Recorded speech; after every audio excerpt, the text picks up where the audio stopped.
তানিশা এবং রাত্রি। তারা খুব সাহসী মেয়ে, সব সময় নতুন কিছু করতে ভালোবাসতো।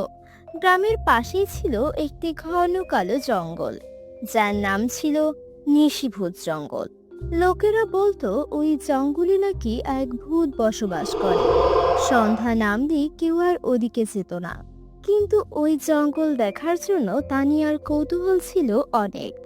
একদিন পূর্ণিমার রাতে তারা ঠিক করলো নিশিভূত জঙ্গলটা একবার চোখে দেখে আসবে। চলো আজকে ওই নিশিভূত জঙ্গলে যাব। ওখানে সত্যি ভূত আছে নাকি মিথ্যা গল্প বলে সবাই, জানতেই হবে। তারা তিন বন্ধু নিশিভূত জঙ্গলের উদ্দেশ্যে রওনা হলো। জঙ্গলের ভিতরে ছমছমে অন্ধকার, গাছের পাতায় পাতায় ঝিঝি পোকার আওয়াজ, আর মাঝে মাঝে দূর থেকে কুকুরের ডাক। এক সময় তারা একটি পুরনো কুয়ার কাছে গিয়ে দাঁড়ালো। হঠাৎ করে চারপাশ ঠান্ডা হয়ে গেল, আর সব নিরিবিলি হয়ে গেল। কোনো শব্দ নেই। হঠাৎ করে বাতাসে ভেসে আসলো একটা গলা। কেন আমার জঙ্গলে এত সাহস কার?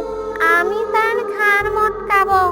রাত্রি ভয়ে চেঁচিয়ে উঠল, ভূত ভূত ভূত বলে অজ্ঞান হয়ে গেল। তানিয়া অনেক সাহসী ছিল, কোথাও কোনো কিছু নেই।